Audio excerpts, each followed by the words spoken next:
Well, hello everyone. Thank you for joining us to discuss Canada's evolving peacekeeping role on the global stage from the past all the way to the present day and even looking into the future.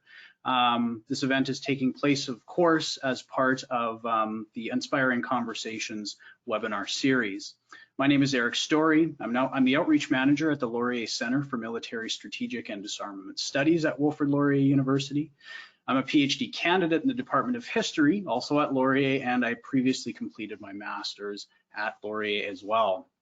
Now, as we begin today, I'd like to take a moment to acknowledge that Laurier's campuses are located on the traditional territory of the Haudenosaunee, Anishinaabe, and Neutral peoples. Perhaps some of you might be joining us from another location outside of the Kitchener-Waterloo area. And in that case, I would encourage you to take a moment to honor the Indigenous peoples who have lived and worked where you reside historically and presently. Acknowledging them reminds us of our important connection to this land where we live, learn, and work. We recognize, honor, and respect these nations as the traditional stewards of the lands and the waters. Now, the format for today is that we're actually going to be hearing from two very special guests, our very own from Wilfrid Laurier University, and then have a conversation about the items that they have discussed and perhaps some of the questions that the audience might have. I'm sorry, I just realized there's a vacuum going on in the apartment hallway just behind me. I'm sorry if that's distracting for you. But as I encourage lots of folks to do, when I host events such as these, if you do have questions that come to you at any point during the presentation, I'd encourage you actually just to enter them right into the questions box that you can see on the right-hand side of your screen. I often say that if you have a question and you keep it bottled in throughout the presentation, you actually pay attention less to the presentation and more to your questions. So it's better to just enter it in there, and it'll leave your mind, and then you can focus solely on the presentation and conversation today itself. To begin this conversation, now that I'm speaking so much about this kind of generic conversation, I'd like to introduce Dr. Kevin Spooner and Dr. Ann Fitz-Gerald. Dr. Spooner is an Associate Professor of North American Studies and History at Wilfrid Laurier University. He is a founding member and former program coordinator of Laurier's North American Studies program, and currently he is the director for the Laurier Centre for Military Strategic and Disarmament Studies. Our second guest for today is Dr. Ann Fitz-Gerald.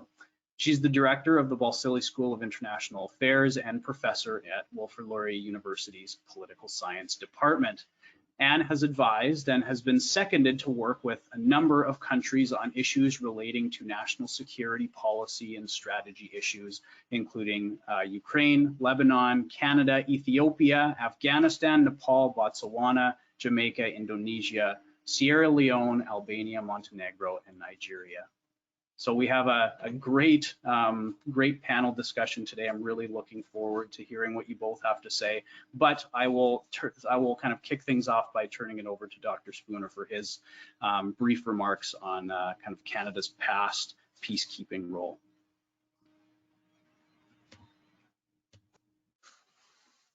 Well, thanks very much to Alumni Relations for coordinating and hosting this webinar today. And thanks to Ann and Erica for joining me in the conversation as well today.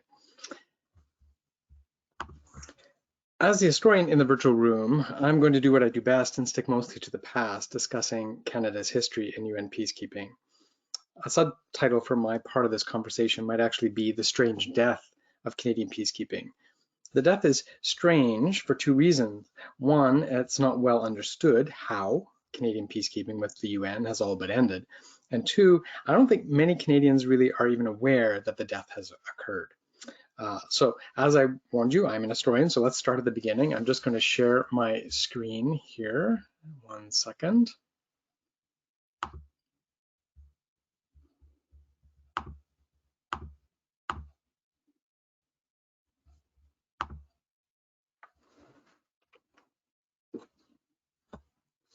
I'm hoping everybody can see that.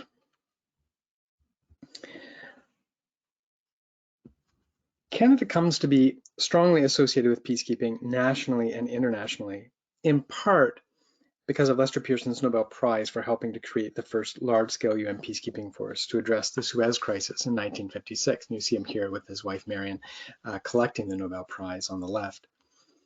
That said, it's important to acknowledge that Pearson's role in the Suez Crisis wasn't universally appreciated at the time, particularly at home.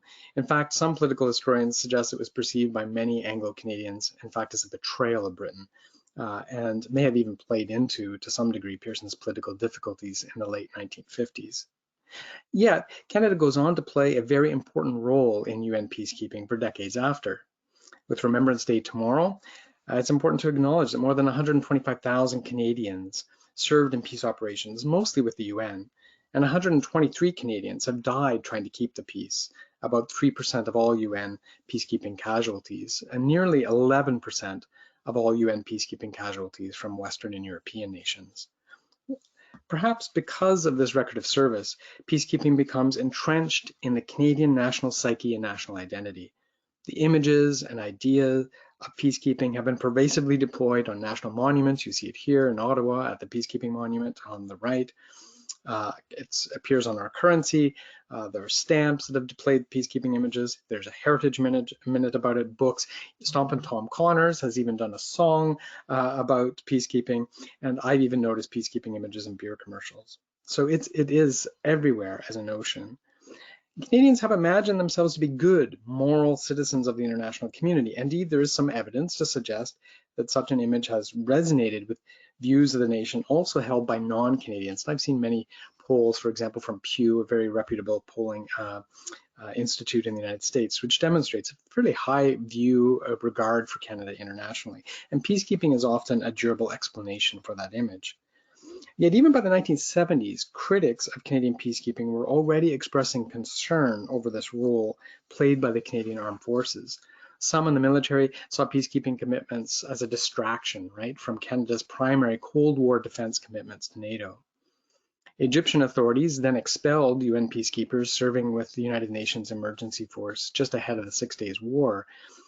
And the conflict in Cyprus, in fact, as well, where Canadians were also serving by the 1960s and 70s, that seemed to be dragging on already, even though it's continuing on to this day. By the 1970s, it already seemed like too long.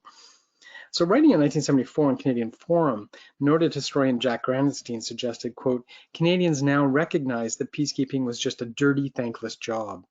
As an exportable and Canadian-designed commodity, peacekeeping had gone off the market almost completely, barely 15 years after its introduction, he wrote. But that's not when Canadian peacekeeping died. For decades, Canada continued to contribute personnel to each and every peacekeeping mission created by the UN. Through the late 80s and early 90s, peacekeeping continued to be seen as important to Canadian defense and foreign policies. In 1987, Brian Mulroney's Progressive Conservative government issued a defense white paper that reasserted the importance of peacekeeping. And in this case, policy was backed up with practice. Peacekeepers were in demand, helping to oversee settlements to conflicts like the Iran-Iraq War. Under Mulroney, more Canadian soldiers were serving abroad than at any time since the Korean War. Fast forward to today. Canada no longer contributes significant numbers of personnel to UN peacekeeping. This September, 57 Canadians were serving with UN peacekeeping missions. More than half were police. 19 were staff officers and 6 were mission experts. No infantry were on the ground with the UN. Canada is now ranked 66th in nations providing personnel support to UN peacekeeping. Perhaps the critics of the 70s were correct after all in predicting the demise of Canadian peacekeeping. Was it just the timeline of their projections that was off? In my remaining time, I want to parse this graph to better understand the story it reveals about just how Canadian UN peacekeeping virtually came to an end. The blue line essentially represents the number of Canadian forces serving with the UN as peace. So yeah, in my remaining time, I just want to parse the graph to better understand the story it reveals about how Canadian UN peacekeeping virtually came to an end. The high water mark of Canadian peacekeeping comes at the beginning of our graph, from late 1990 to March 92. The international community was adjusting to the implications of a post-Cold War world, and the Canadian commitment and contribution to UN peacekeeping was significant. In March 92, just before a tremendous surge in UN peacekeeping that continues for the remainder of that year and into early 93, Canada was first among the 58 nations providing personnel to 10 UN missions. Over the following year, there was a tremendous surge in UN peacekeeping. Large and complex missions to Cambodia, Yugoslavia, Somalia, and Mozambique resulted in an increase in peacekeepers from a little more than 14,000 to beyond 78,000. Canada's contribution paralleled this rapid increase when the number of Canadian peacekeepers serving with the UN reached an all-time high of 3,336. Canada remained the third most important contributing nation to peacekeeping. Then for the remainder of 93, the first of 4 discernible and distinct periods of decline in Canadian peacekeeping occurs, and these are marked on the graph with the red stars. This is when Canadian peacekeepers withdrew from the missions to Cyprus and Cambodia and reduced numbers serving the UN in the Balkans. This period of decline coincides with the transition in power from a progressive conservative to a liberal government, so the decline may partly be due to instability in the federal government. And that explanation appears plausible because in the first 6 months of the new Liberal government, the number of Canadians serving as UN peacekeepers was again on the rise, though never quite reaching the April 93 peak. The second and most precipitous period of decline occurs beginning August 95 and continuing to March the following year. And this period sees the complete withdrawal of Canadian peacekeepers serving in the Balkans and the full withdrawal from Rwanda. The largest contingent of Canadian personnel was serving in Haiti, and here the numbers were also declining. The total number of peacekeepers was well below the threshold of the 1,000 seen at the end of the Cold War. In the same period, though, the overall number of UN peacekeepers fell from nearly 70,000 to about 25,000. So in spite of the sharp reductions in Canadian peacekeepers, Canada still ranks 6th overall among nations contributing to UN operations. The third period of marked decline happens in November and December 97, with the end of operations in Haiti. The total number of Canadian personnel serving with the UN fell to 254. Except for brief surges to provide personnel for missions to East Timor, Ethiopia, and Eritrea, and Haiti again, the total number of Canadian peacekeepers serving the UN hovered between 250 and 500 for the remainder of the Liberal governments of Jean Chrétien and Paul Martin through to 2006. It's during this time that Canadian and UN trajectories of peacekeeping diverged. As Canada's contribution stagnated, the number of UN peacekeeping missions and personnel began once again to spiral upward in a trend that continues presently. As Prime Minister Martin prepared to leave office, Canada provided about 350 of the UN's 73,000 peacekeepers. The nation's relative rank in the list of contributing nations had fallen to 33rd. The fourth and final decline coincided with the arrival of the Conservative government under Prime Minister Stephen Harper. From February to March 2006, the number of Canadian peacekeepers fell from 352 to 169. Reflecting a trend that continues now. Most of the Canadians who remained to serve the UN at this point were in fact police and not armed forces personnel. While a few dozen Canadian troops who continued to serve the UN spread thinly across several peacekeeping missions, the Canadian Armed Forces had essentially ended any further significant contributions to the UN. So the end of Canadian peacekeeping with the UN was something of a process, drawn out over a decade with 4 critical or key episodes of decline. But if this explains and clarifies the timeline in finer detail, it still doesn't answer what is perhaps the more interesting and difficult question: who or what ultimately killed Canadian peacekeeping? Here, there are multiple suspects, and I would add not entirely the usual or likely suspects.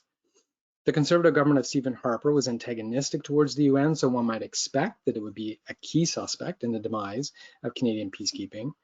But close attention to that timeline shows how 2 key periods of decline fell clearly under Liberal governments, and the other 2 happened at points of transition to or from Liberal governments. Canada's departure from UN peacekeeping is often connected to the terrible events associated with the mission to Somalia, the murder of Somali teenager Shadane Aron in particular.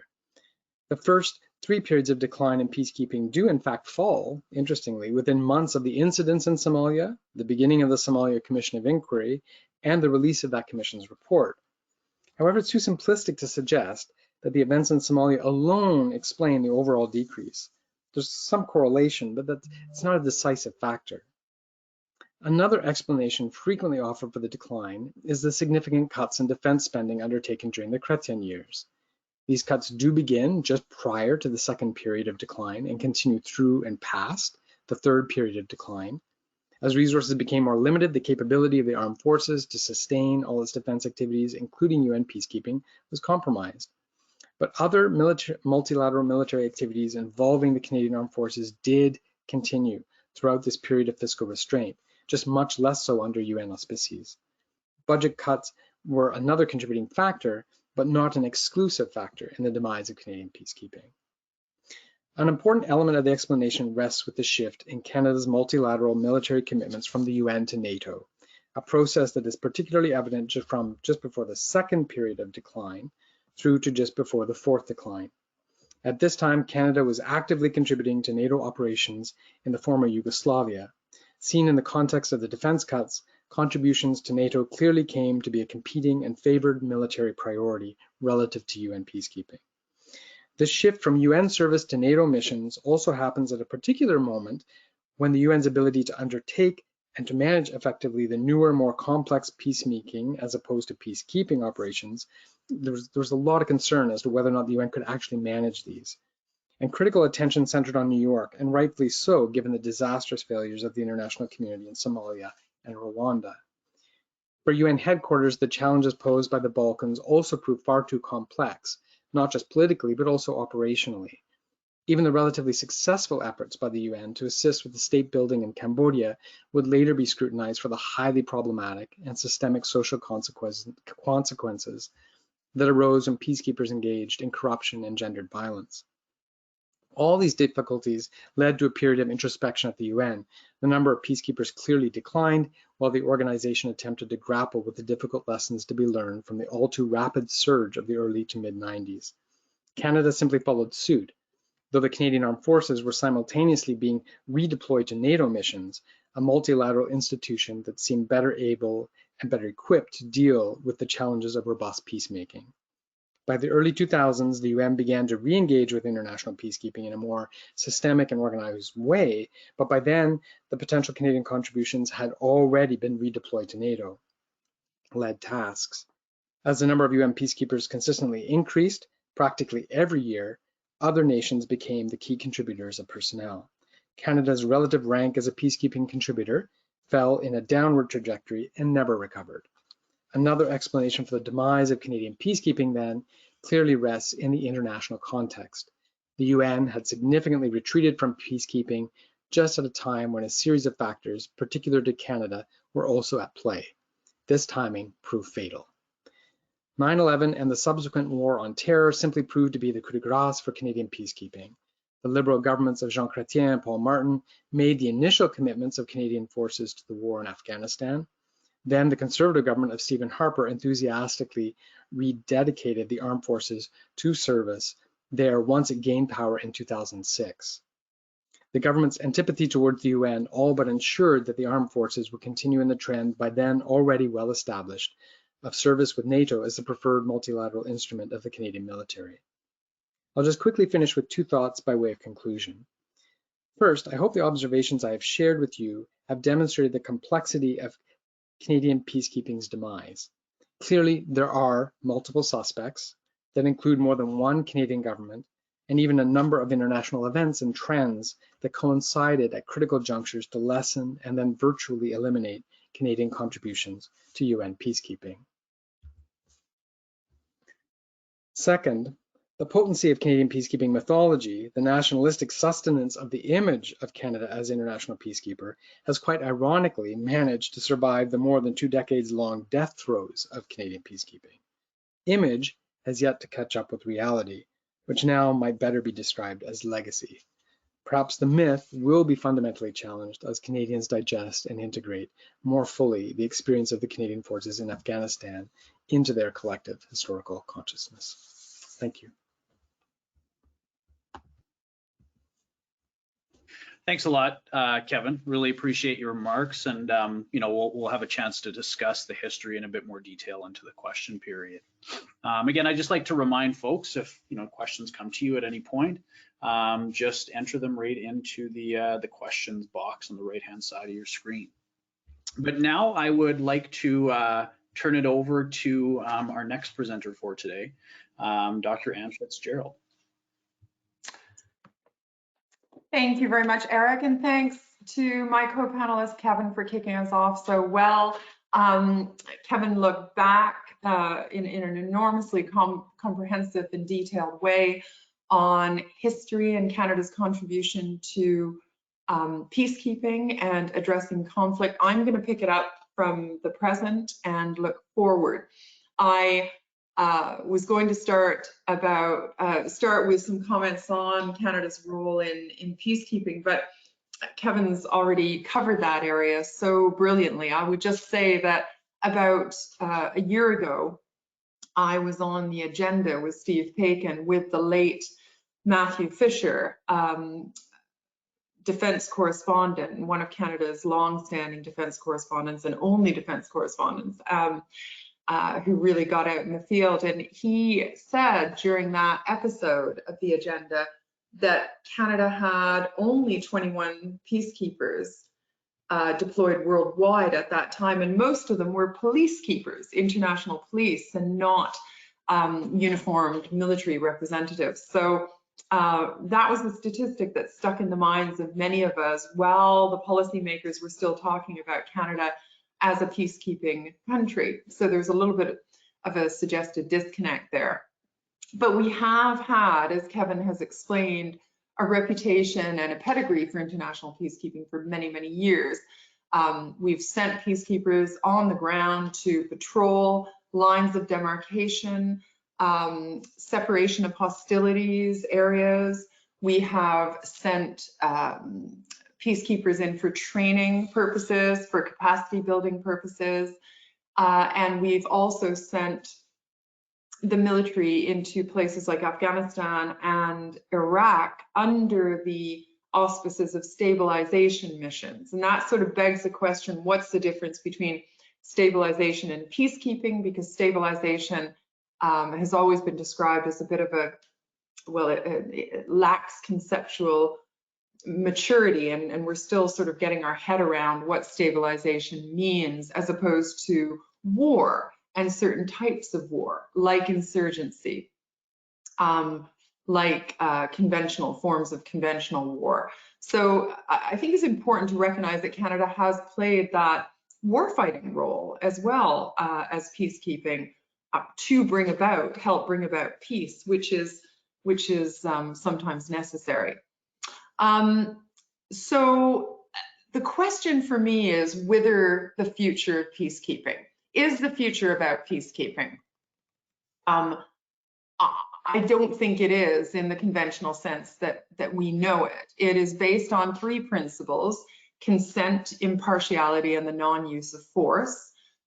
We don't see those things held together in too many parts of the world these days. I think consent is very important, especially when you're dealing with sovereign nations and nations whose territorial integrity and sovereignty we need to respect as fellow members of the United Nations, as fellow members of NATO, African Union, Association for Southeast Asian States, etc. But this issue of impartiality and the non-use of force, the kind of warfare we're seeing on the ground is aggressive in some areas, prompting rebel insurrectionist groups to make attempts to overthrow governments, even national militaries staging military coups, as we saw in places like Zimbabwe and recently in Sudan over the past few weeks. And peacekeeping presences in their traditional forms is not the answer to these challenges. So we already see tension between the UN's efforts to develop a collaborative arrangement with the African Union on peacekeeping. The intent was always that the United Nations, through the findings of the Hippo report in 2014, would not depart from its principles of peacekeeping, consent, impartiality, and the non-use of force, but would serve as a partner for African Union peacekeepers, thereby supporting African solutions to African problems and building the capacity within not just the African Union, but the regional organizations in Africa. And there are numerous ones, but there are four in particular: representing all parts of the continent that have developed their standby forces, their African standby forces. So it was an effort to give those standby forces and peacekeeping capacity further backup, and also to help work towards the African Union and similar organizations being able to mandate their own peacekeeping operations in the future. But in Somalia and northern Nigeria, even going out of Africa to places like Ukraine, in the Donbass area, we're not seeing that space open up for peacekeepers in the most traditional form to police, to patrol.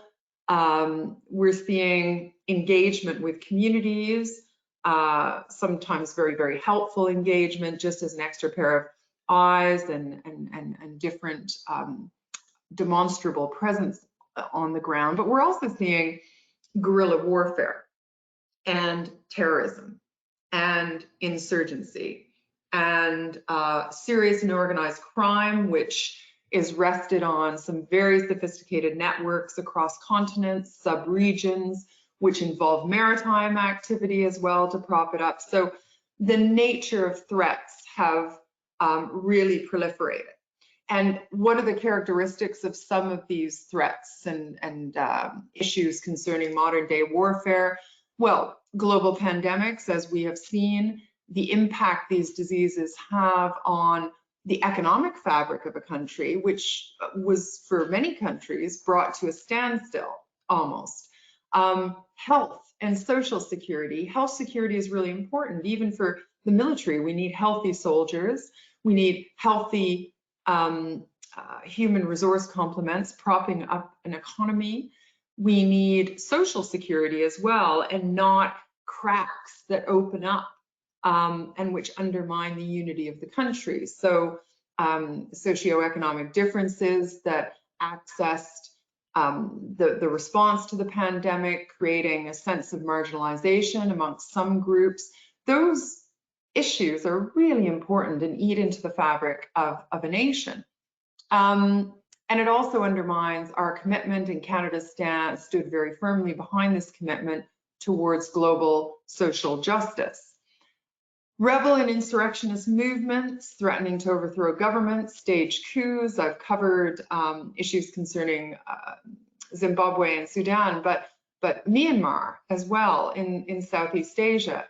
You know, that's been a very, very sad story. Everybody got behind the Nobel Peace Prize winner Aung San Suu Kyi, heralded her into the position, but in a very unwinnable set of circumstances where the Tatmadaw, the very heavy-handed military in Myanmar, which originally had Aung San Suu Kyi under house arrest for such a long period, continued to control parliament and dominate the number of votes in parliament.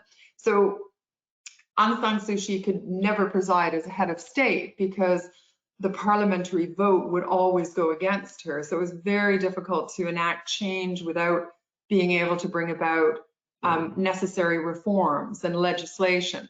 So resource dominance, this is another big area, and we hear a lot of talk about China's Belt and Road Initiative.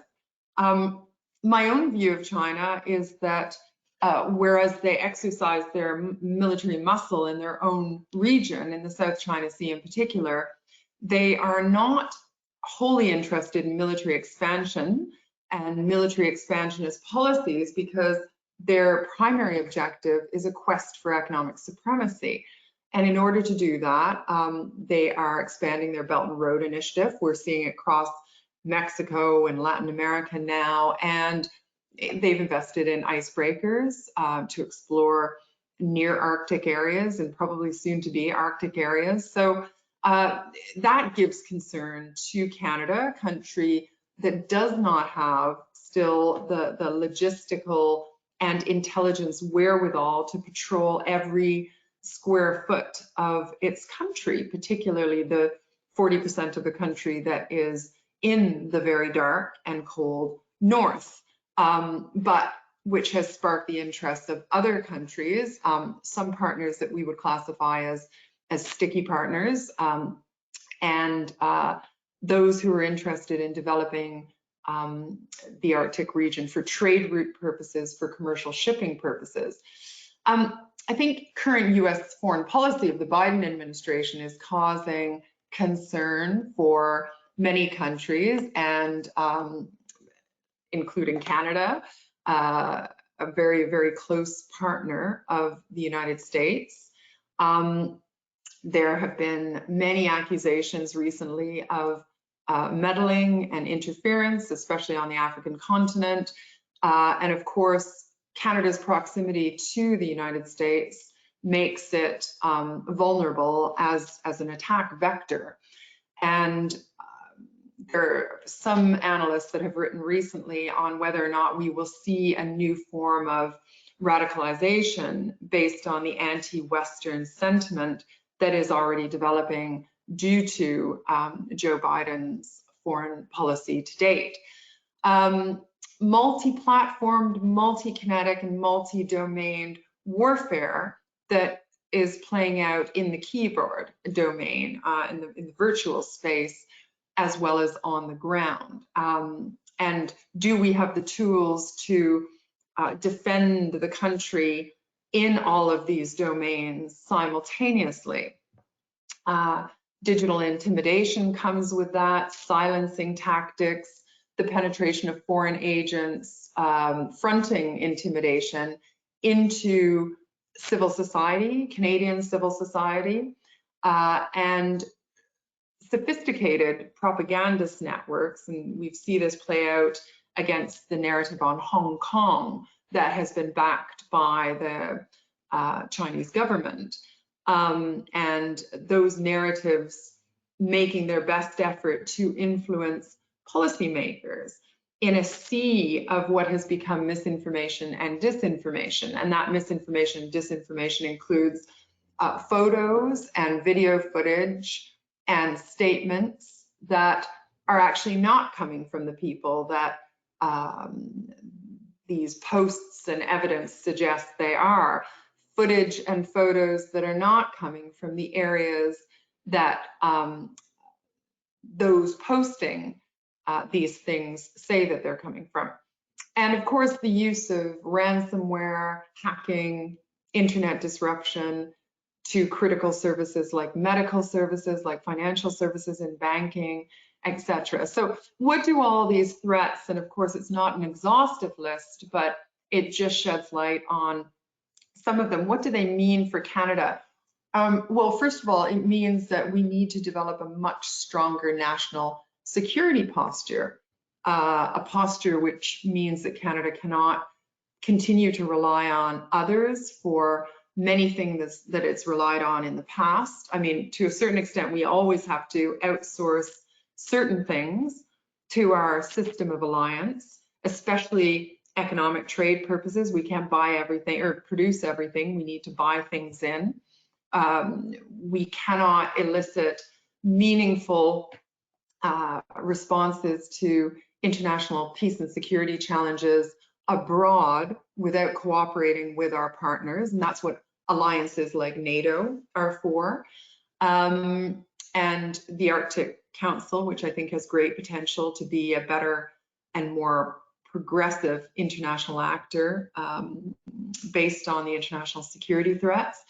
But it also means that in the past, whereas Canadians have felt generally immune from international security threats, we have to change that culture to a certain extent. Farming communities in the Western provinces, as well as Northern Indigenous communities, as well as those working in the Bay Street corporates in downtown Toronto, are all affected similarly by many of the threats that I've already listed, especially those concerning financial and banking hacking, the use of ransomware, the penetration of foreign agents and digital intimidation strategies and disruption strategies. And then we still have terrorist attacks, serious and organized crime, human trafficking, etc.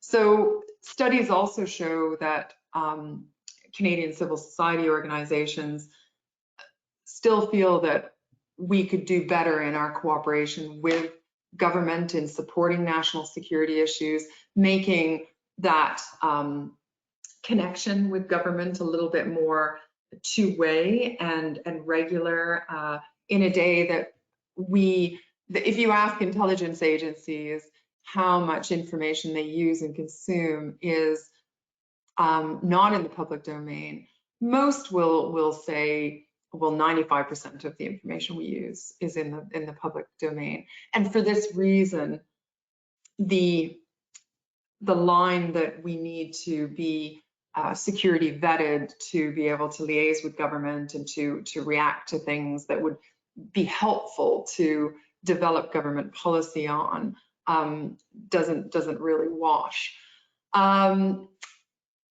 So at the moment, I would say that there seems to be particularly good cooperation at the deputy minister level in national security policy development and planning, particularly as a response mechanism.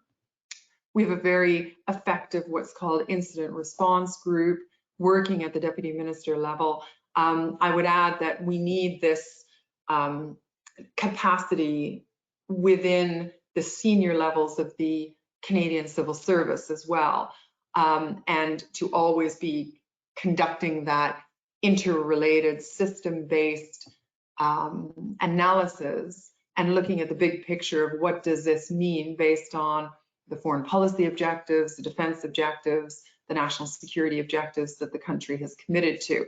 So all that calls not only for a national security strategy, but that national security strategy to cascade down and have broader implications for a new foreign policy, a new defense policy, etc. And I'm not saying these things to generate unnecessary policy and strategy exercises.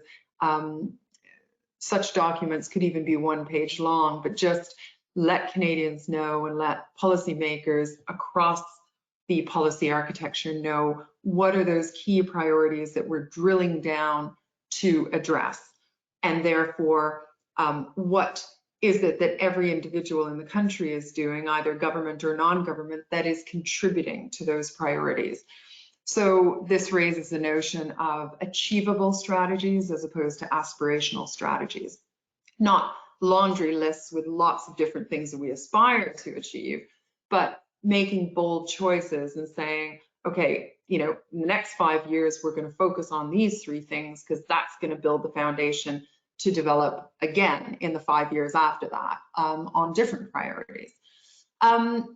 So what can we do which promotes Canada's interests and our values and who we are as a country? Because that's what we did really well when we were so active in the international peacekeeping domain and when the nature of conflict was in some ways a little bit different in the major conflict epicenters of the world. Well, first of all, I think we can really maintain a distinctive position by sticking to these values and demonstrating to the world that Canada continues to be predictable and can be relied on in terms of the weight it puts on those values. Yes, we've got to navigate through gray area from time to time, but we have seen Western partners almost compromise on these values. Well, actually compromise on these values. There are many examples out there.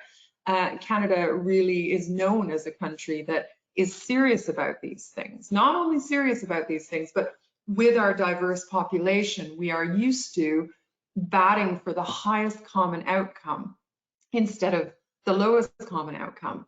And we fight for those outcomes. And I've been privileged to sit at international policy tables and peace talks tables. It's always great to have a Canadian in the room because they really influence the discussion in that regard.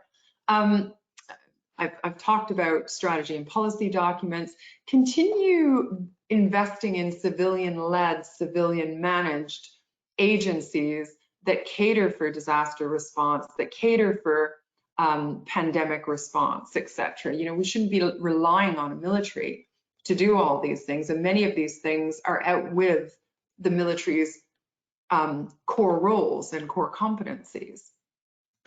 However, what we could do is consider reducing the threshold of military posture that we resource our military around, and which would enable our military to interact more fluidly with its security sector-wide partners. So developing the military thinking on the military's contribution to a more security sector-wide level of activity by way of intelligence contributions, planning contributions, logistics contributions, and access contributions. Those are just a few of the many things that the military brings to bear and is so good at in terms of what they do. Let's reduce that threshold, not make it all about high-level conventional warfare, and let others benefit from it. And lastly, I would say education. It's sometimes underestimated as a national tool, national instrument of power. We have a very educated society here in Canada. We have excellent education in institutions.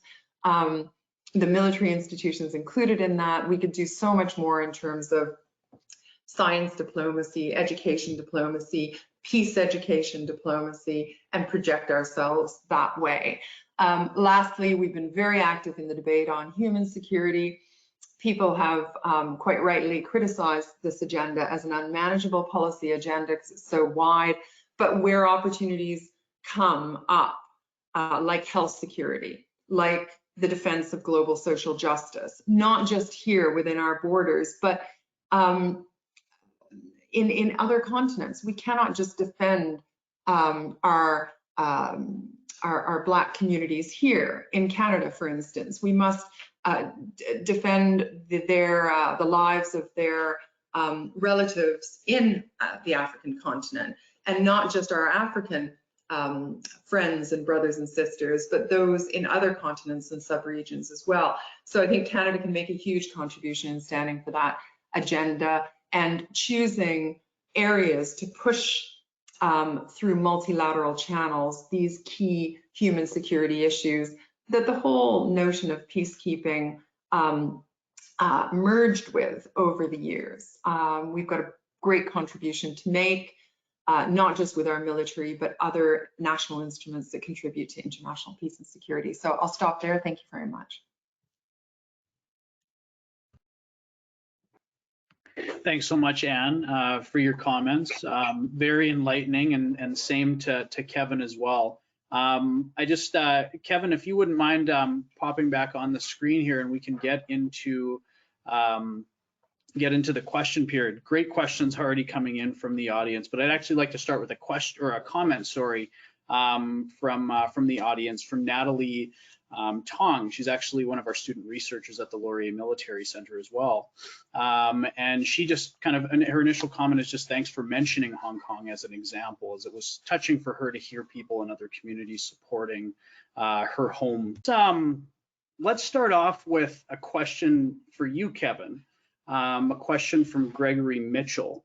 And he asks if you might comment on Canadian peacekeeping contributions that emphasize quality versus quantity, because we often, I think that graph is a really good kind of explanation, sorry, of kind of the quantitative decline. But his question is perhaps to discuss, those numbers might be going down, but perhaps in the qualitative realm where Canada's contributions might be made. Sure, yeah, and I can certainly give an easy historical example of that, and that would be Canadian peacekeeping in the Congo in the 1960s, where this was a sizable, a huge actual UN operation in the tens of thousands of peacekeepers, even in the 1960s, a complex logistical operation. And the Canadian contribution was not huge in terms of numbers, but it was important in terms of the role that the peacekeepers played. And this in some ways ties a little bit into what Anne was saying, right? Having capacities in particular, having particular capacities that can prove essential. And I think this is why historically Canadians, particularly during the Cold War, were seen as especially helpful, because the Canadian Army, the armed forces were in fact, they had experience working with other international partners already. There was the bilingual aspect of what they could do. And most importantly, they had highly technical capacities in terms of logistics and signals communications that even countries that could provide huge numbers of infantry on the ground would not necessarily have those same sort of technical logistical capacities that the Canadian military did have during the Cold War. And so that would be be a classic example, a classic historical example, I think, of the numbers not telling the full story. You know, you can in fact have a small number of people on the ground making a huge difference in terms of the capacity of the UN or any multilateral institution, really, if they're performing the kinds of needs that Canada is well suited to do and that others may not be able to do. Now, the challenge, of course, now is that there's so very few people on the ground, and we're talking now not in the hundreds or thousands, we're talking in the dozens. And here, maybe the capacity is shifting more, as we've seen in the numbers, at least, of Canadians serving towards policing. And we see far more police, and that's a trend that's been going on for years now. Canadian police serving abroad, the RCMP in particular, as part of policing units, international policing units, working with the UN, but not necessarily infantry. So the numbers don't tell the full story, that's true, but they tell an interesting part of the story. Thanks, Kevin. The next question posed to you, Anne. Recently, we've heard in the news this new alliance between the United States. This question, sorry, coming from Harshbir Sandhu. He mentions that the USA, Australia, and the UK have entered in a new alliance to share confidential information. And it was particularly noted within the Canadian media that Canada was not a part of this new alliance. His question is specifically is this the result of Canada's kind of decreasing contributions to peacekeeping missions and to the UN more broadly? I think you're right. I think it's more broad than that. I think we've reduced our presence considerably. And we also, you know, those 3 countries that were mentioned in the very good question, pandemic notwithstanding, have gone forward and developed their security and defense reviews. They felt that, just like the economic pivoting, this is a time to get national security right as well. And so when we were all at home during the time that protocols were very, very limiting and constraining, the UK government and Australia and others were pushing through national defense and security reviews and foreign policy reviews. And we just have not done that here in Canada. And it's high time we did. And I know we've never been a country that's a fan of long-winded policy documents and strategy documents, and that's not what's needed, really. I've seen white papers that are 6 or 7 pages in length. It's just really to signpost to our international partners what we're all about, what we're going to prioritize over the next few years, what contribution we are going to make in the world, and therefore how they can rely on us moving forward. So I think that, you know, they're front runners and we're lagging behind, and we are waiting around to see what the US is doing. And we're not arguing with the US too much because, you know, it's our closest ally, and we need the US to help us bounce back as much as the US needs itself to bounce back. But we cannot forget those meaningful alliances and partners. The Canadians overseas on the ground do such a fantastic job on the ground of generating partnerships. People like Canadians. I mean, that's a really fantastic thing. And it seems, you know, it seems like a very simple point, but it's a very important point. So if we're so likable on the ground and amenable to the kind of relationships that you need, then all we need are the right messages. And these are not detailed things. These are big strategic beacon-like messages that demonstrate what we represent and therefore what we can bring to the table. So I hope that goes some way in answering the question. I think that's a great answer, Anne. Kevin, to you next, a follow-up question actually from Gregory. His question is about the conscious shift under the Harper government to focus peacekeeping efforts on areas that were within Canada's national interests. And he wonders if you agreed with that approach to peacekeeping. Yeah, see, and here we get into the tricky definitional matters of what constitutes peacekeeping, what's peacemaking, and what's war, right?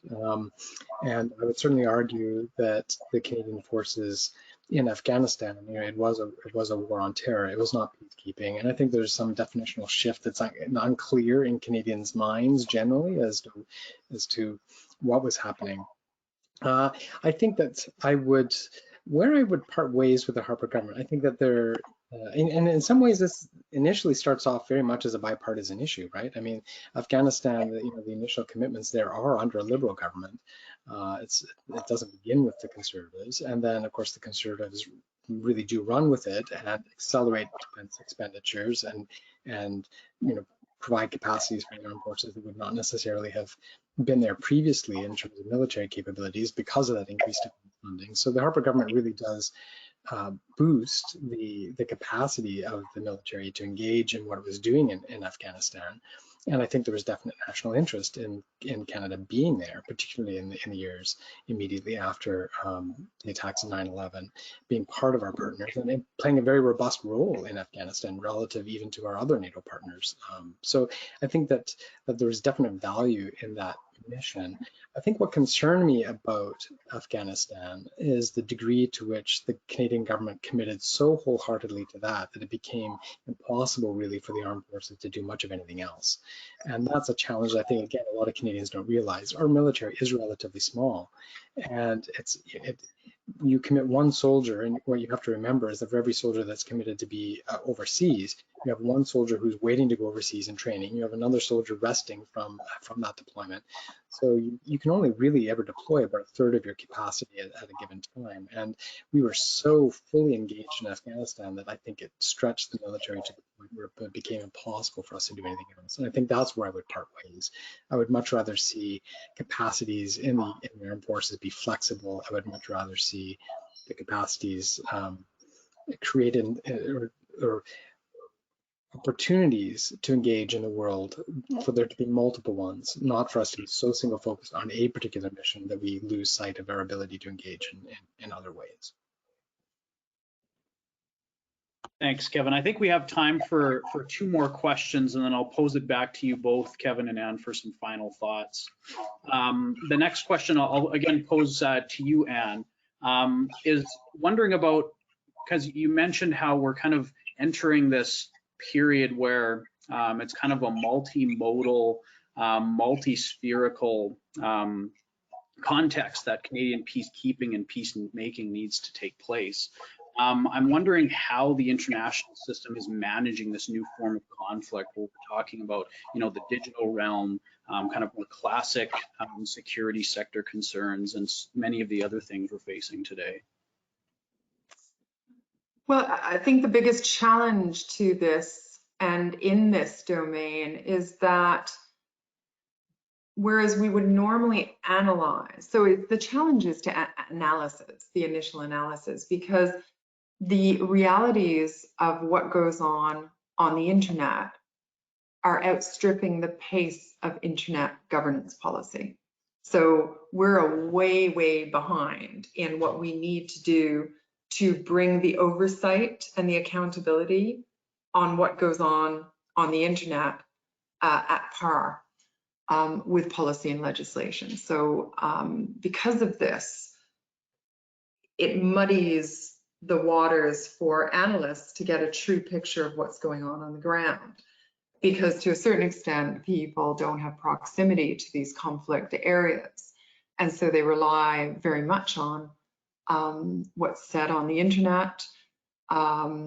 We've seen international media sources, major media sources like CNN, BBC, the New York Times, the Washington Post, being absolutely ridiculed at the moment for the way in which they are reporting, using narratives that are drummed up online on social media rather than investigative reporting that can be defended and that's based on rigorous methodological approaches on the ground. So we're entering a very, very worrying and dangerous phase with this virtual space conflict. That's the first thing I would say. We're challenged in that we don't have that accountability and oversight policy. So what we end up dealing with are different radar screens altogether where we're trying to cross-analyze those different points from the different narratives.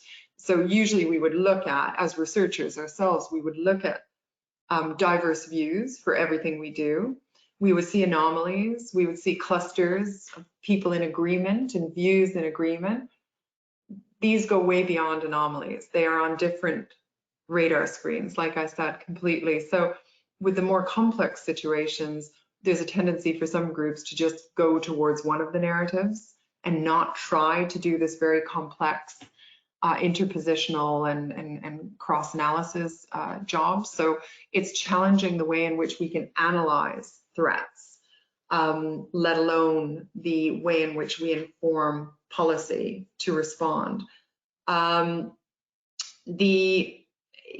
think there's a huge investment going into cybersecurity, artificial intelligence, etc. But that depends on what we do in the economic world as well to protect our intellectual property. It depends on what we do in the educational world, on how and on what basis do we admit international research students into the country. The interplay is amongst so many variables, and that's why I was making a plug for robust efforts to develop a new national security posture for Canada. And CG, also an organization here in Waterloo, has done a lot of work in this area recently. And I'm fairly confident that we're going to see something take off in Canada soon. But in doing so, we have to acknowledge that we're behind our allies and we're behind the rest. Thanks, Anne. Maybe what I'll do is I will ask one more quick question of Kevin, and then Anne, I'll turn it back over to you maybe for some final thoughts you might have, and then we'll wrap things up because we are at 12:30 and I don't want to take up our audience's time too much longer. Question to you, Kevin, the final one to you, is it inherently quote unquote bad that Canada is scaling down its peacekeeping and peacemaking operations? I mean, this is a $1,000 question, and difficult to answer in a minute or two. But the short answer would be no, not necessarily. I think that as Anne's done such a great job of doing here, highlighting all of the new sorts of threats and interests, really. It's not just threats, but threats and interests that Canada needs to take into account in terms of its foreign and defense policies. Some of those are not necessarily going to be met by peacekeeping. That said, the other point I would make is that what we mean by peacekeeping has changed so much over time. How we define what peacekeeping is, how it's evolved, how it's shifted. Even at a time during the Cold War, when we think of peacekeeping as being kind of static, those of us who have looked at that say, no, not really. There were all kinds of very interesting things going on, even during sort of what we imagine to be more passive peacekeeping.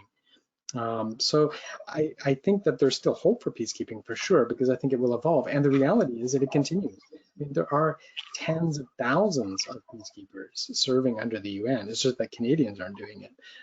We are helping to finance it, and that's another question, right? Should our role be more behind the scenes, helping with the financing, rather than boots on the ground sort of approach to it? And that's also a very valid question about peacekeeping.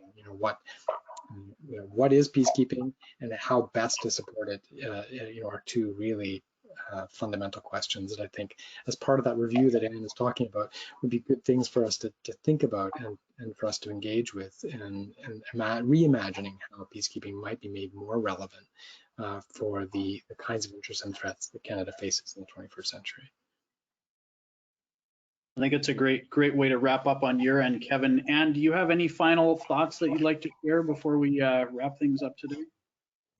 Yeah, I would just like to say that I mentioned how well liked Canadians are generally in the world, the contribution we've made to major international fora, etc. I would say that we need to play more in that middle space in terms of tools for peace and security, because at the moment our toolbox is really limited compared to the threat that we face.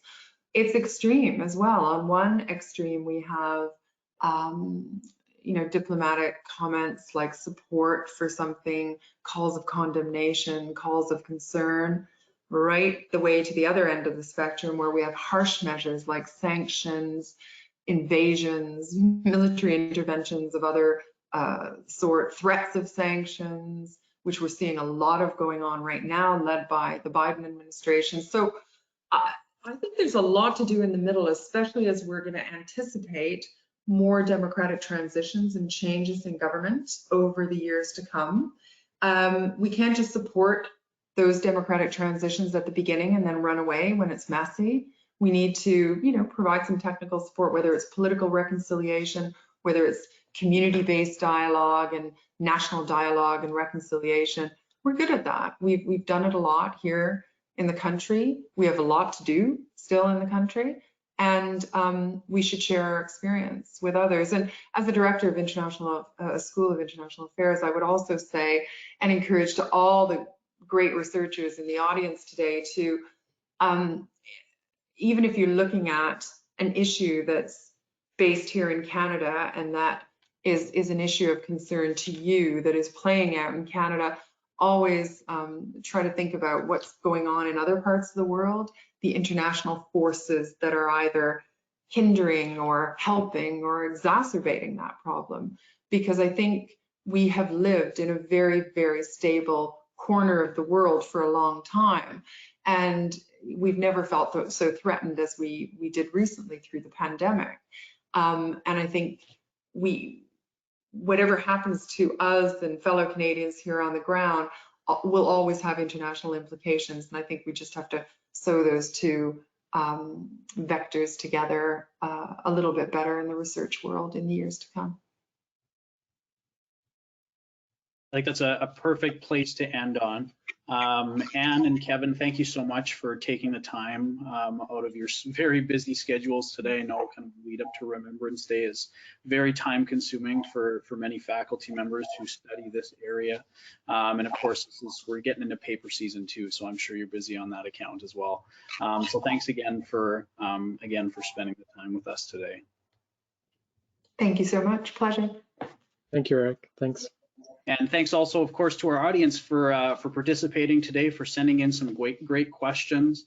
I always find that the question period is always the most exciting. Just with some final thoughts myself, I think this conversation in my mind really kind of gets into these questions or debates that we've been having over the last few years, both in Canada and the United States, over national symbols and whether or not these symbols actually accurately represent who we are. And I think we can clearly see there's a disconnect between kind of symbol/myth and reality in the realm of peacekeeping, and perhaps need to pivot and think some more deeply and critically about what that role looks like, and perhaps recreate these symbols anew with this new reality in mind. So again, thanks to everyone for attending. Our next event will actually be taking place in the new year on January 17th. The topic will be music for mental health, new habits for a new year in 2022 with Dr. Elizabeth Mitchell. Thanks again, Anne and Kevin, and have a great rest of 2021, everybody.